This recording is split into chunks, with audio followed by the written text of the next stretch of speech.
Welcome to Daily Drive for Wednesday, January 14th, 2026. I'm Kellen Walker in Las Vegas. Today on the show, President Trump visited Detroit to tout tariffs and tour Ford's F-150 plant, where he flipped off a worker who heckled him. Dodge, Ford, and Hyundai win NACTOY awards at the Detroit Auto Show, and Honda unveils a redesigned logo as part of what it's calling a second founding for the automaker. Plus, new polling reveals Republican resistance to EVs has eased 20 points over 3 years. And Mike Murphy of EVs for All America explains why automakers should care. EVs were connected to Biden. Biden's gone now, so a little bit of the accelerant for all the political, squabbling is gone. Let's run through all the news you need to know to keep up in the auto industry. Ahead of the Detroit Auto Show, President Donald Trump visited the Motor City on Monday to tout his administration's policies defending tariffs and moves to gut emissions standards. Speaking at the Detroit Economic Club, Trump reiterated his openness to letting Chinese automakers open factories in the U.S. They want to come in and build a plant and hire you and hire your friends and your neighbors. That's great. I love that. Let China come in, let Japan come in. They are. And they'll be building plants, but they're using our labor. Earlier, Trump toured Ford's Dearborn truck plant with CEO Jim Farley, viewing an American flag wrap Super Duty pickup Ford plans to build for the U.S.'s 250th anniversary. But the visit ended with Trump flipping off a worker who heckled him as he exited. Ford suspended the worker, who said he has no regrets whatsoever. More on that in a minute with Automotive News Ford reporter Michael Martinez. To kick off the Detroit Auto Show, the North American Car, Truck, and Utility Vehicle of the Year awards went to Dodge, Ford, and Hyundai. The Dodge Charger won Car of the Year, marking Dodge's first ever nomination in the category. Ford's Maverick Lobo took home Truck of the Year, giving Ford its sixth straight win in that segment. And the Hyundai Palisade captured Utility Vehicle of the Year, Hyundai's second win since the category launched in 2017. 50 automotive journalists from North American outlets voted on the winners. And Honda is unveiling a redesigned logo starting in 2027. The Japanese automaker is calling it a second founding for the company. The minimalist H mark drops the border ring and features wider, tilted arms representing outstretched hands serving customers. It'll debut on next-generation EVs and hybrids, including the Zero Series, though Honda hasn't confirmed if gas-only models will get the new badge. Honda says the refresh extends beyond vehicles to dealerships, communications, and motorsports. You can see Honda's redesigned logo at autonews.com. And those are today's headlines. You can find more details on all those stories at autonews.com. The Detroit Auto Show is underway at Huntington Place this week. Our own Michael Martinez covers Ford in the UAW for Automotive News, and he's been on the show floor. Mike, welcome to Daily Drive. Thanks for having me, Kel. Mike, what's the vibe at the show? What are you seeing and hearing from automakers and suppliers?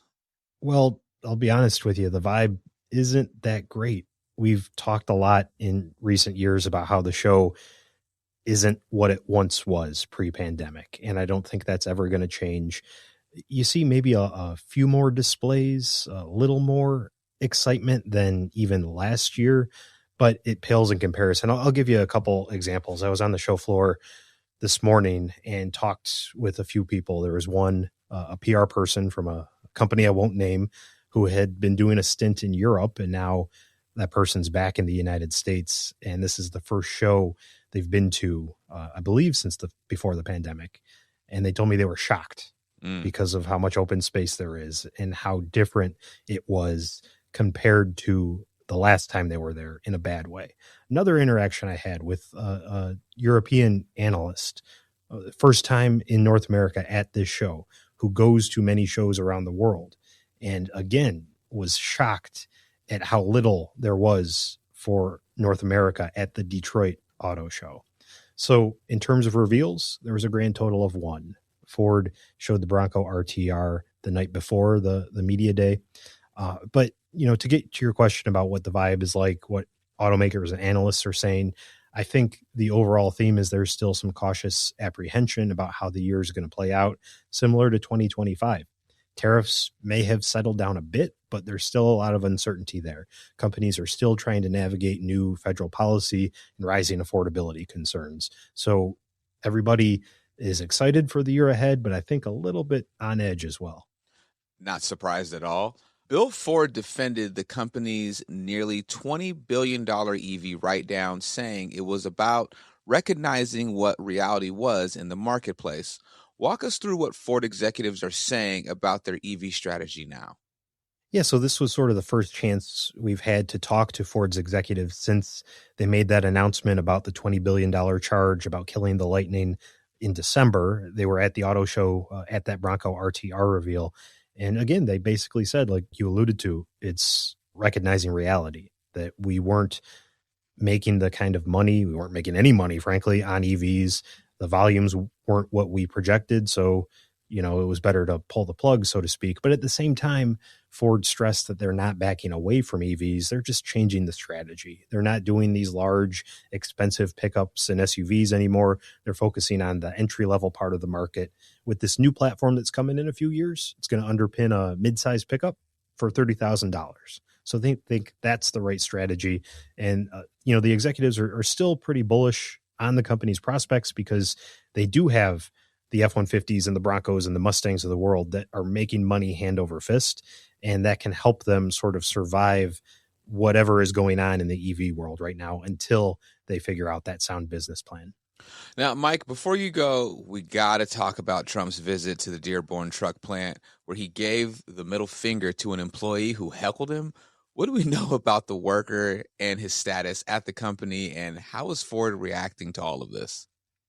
Yeah, this is interesting because I'm sure when Ford hosted the president of the United States, they did not expect this to be what everyone was talking about. And it's a bit unfortunate in that sense. But we know that worker has been suspended. The UAW issued a statement not that long ago saying they're going to fight to make sure that worker gets all his protections under his contract. Bill Ford addressed this at the auto show last night, a few hours after the incident happened.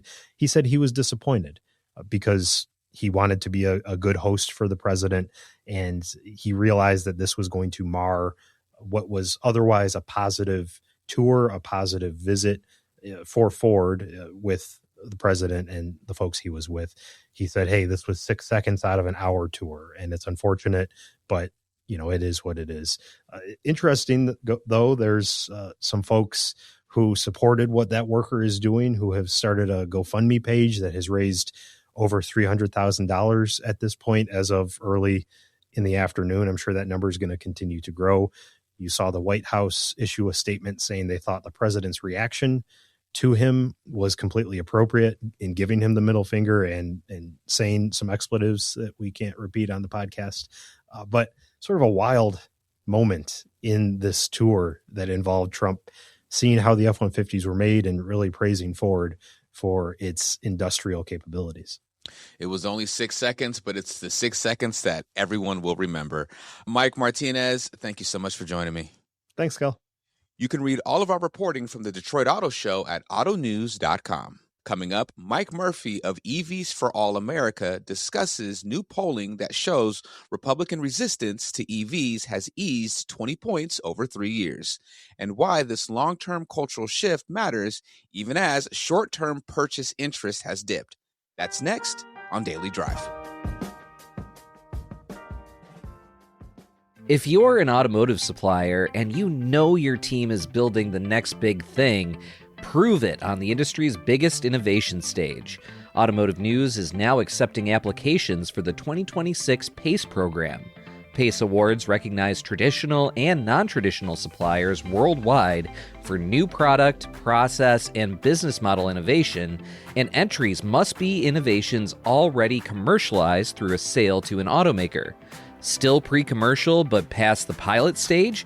PACE Pilot recognizes post-pilot, pre-commercial innovations across automotive and future mobility, products, software, IT systems, and processes with the potential to revolutionize an automaker's business. All submissions are reviewed by an independent panel of judges, and MEMA is the exclusive lead sponsor. Ready to be recognized? Apply by February 9th at autonews.com. Welcome back to Daily Drive. I'm Kellen Walker. New polling from EVs for All America reveals that Republican resistance to electric vehicles has eased significantly over 3 years. But Republican openness to actually buying an EV has dipped 5 percentage points in the past year. Mike Murphy is founder and CEO of EVs for All America. He spoke with our own Jake Neer about what's driving these shifts and what they mean for automakers. Mike Murphy, as always, it's great to have you on the Daily Drive podcast. It is great to be here, Jake. I'm a multi-time caller, but and a multi-time listener, so I'm a big fan. Excellent. And, this is wonderfully timed because, as you know, I am just, as of recording time, hot off President Trump's visit here to Detroit, where he talked about EVs. He talked about the automotive industry. Didn't break a whole lot of news, but so I've definitely gotten into that brain space for today. So first of all, you have a really interesting study out here, and I want to start with something that might be surprising to some people, and that's that your latest research shows that Republican hostility toward EVs has dropped 20 points over 3 years. What's driving that shift, and why should auto industry executives care about this trend?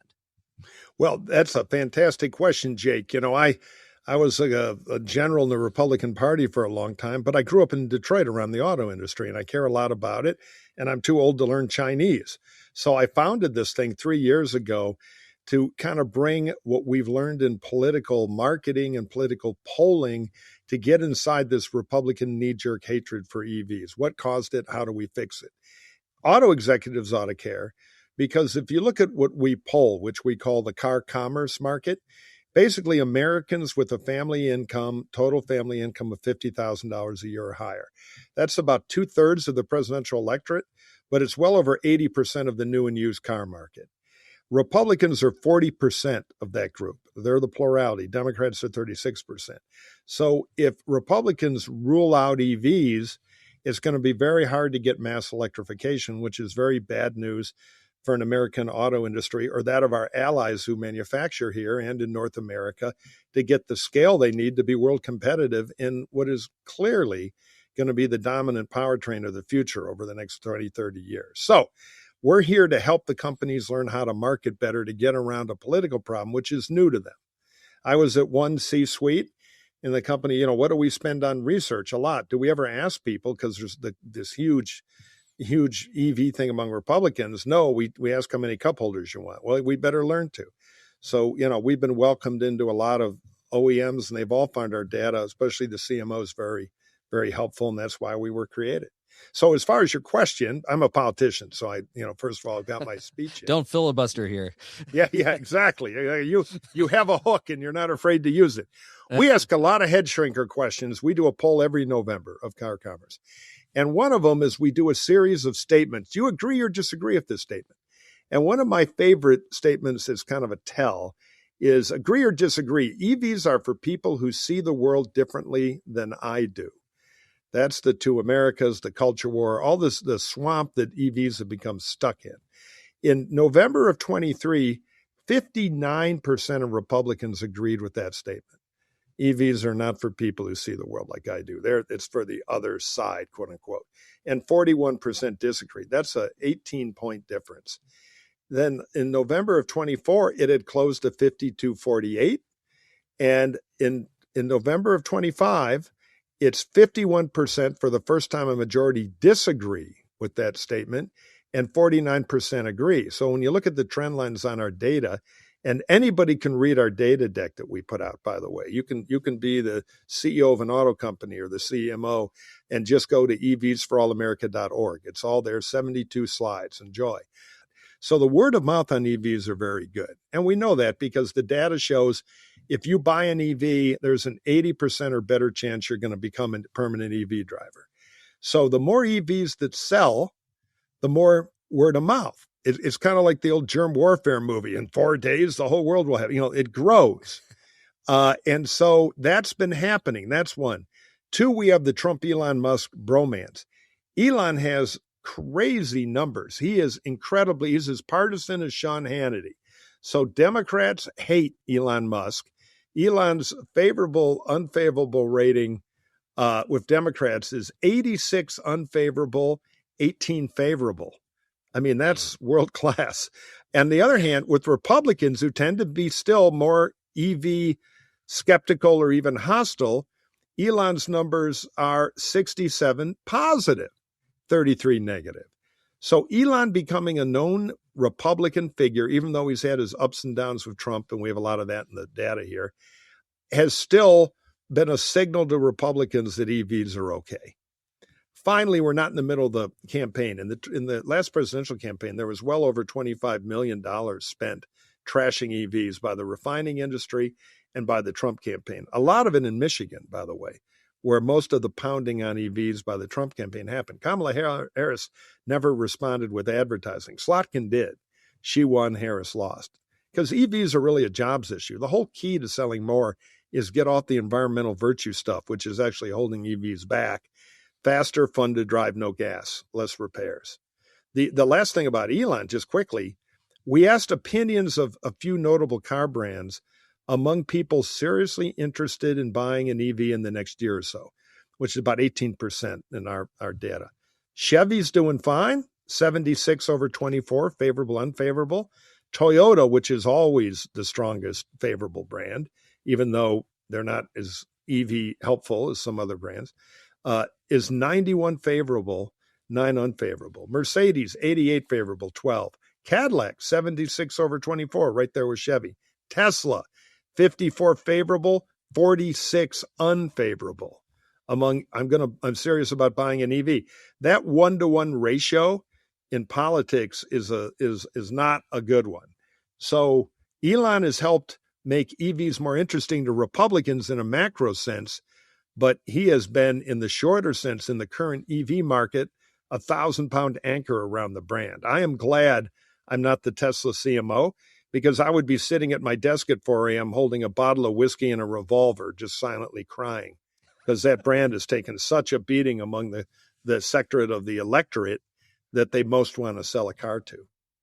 It is fascinating that it seems like Elon Musk's stance on this and his closeness to President Trump and his own personal movement toward being more and more politically right-wing could be such a liability for his own company, but for EVs overall, it seems like there's been a lot of thawing among Republicans. Maybe he has something to do with it. Also, again, I just came from the Trump speech where Trump actually spoke highly about EVs himself. Even though they had their big falling out, he and Elon Musk, he said, I like Elon, I like his products, I just don't think that they should be mandated for everybody in such a short period of time.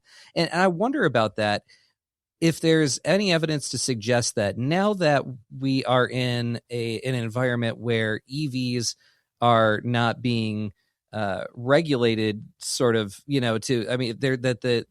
Trump has gone after California's waiver, the Right. EPA's emissions, the EPA's emissions standards, and all of these things. Is it possible that Republicans are also just saying, well, now that the government's kind of out of it, maybe I don't feel so strongly about them? Yeah, there's some of that. It's also that EVs were connected to Biden. Biden's gone now.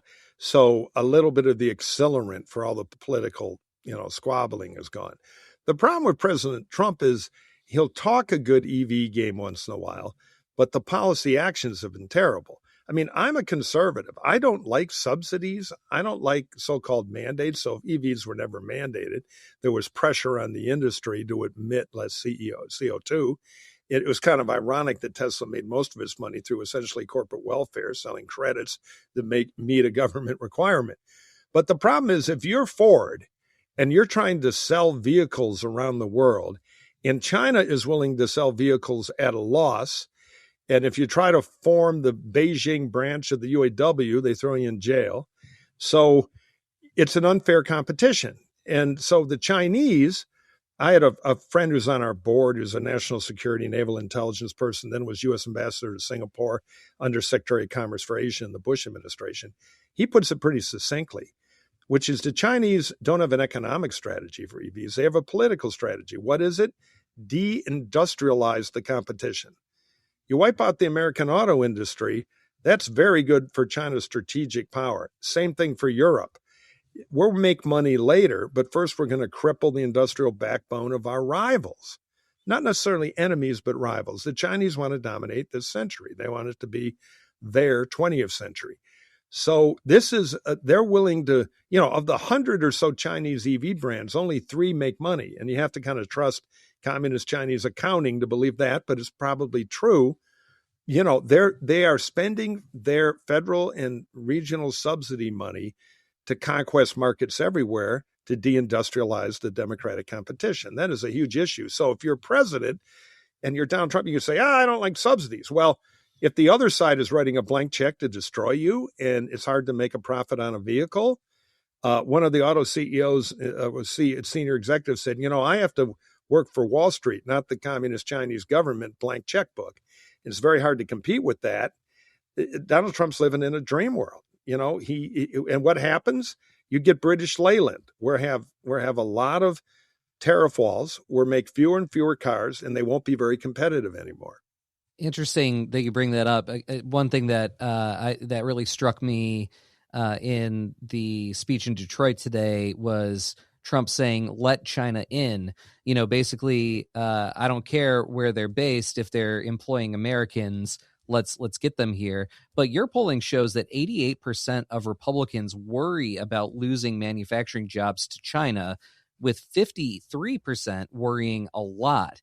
I'm curious, what you make of that, and maybe there's a disconnect here, maybe between Trump and his base. Is that fair? I think a little bit. We did a poll last year of only Republicans all across the country to kind of crack this thing.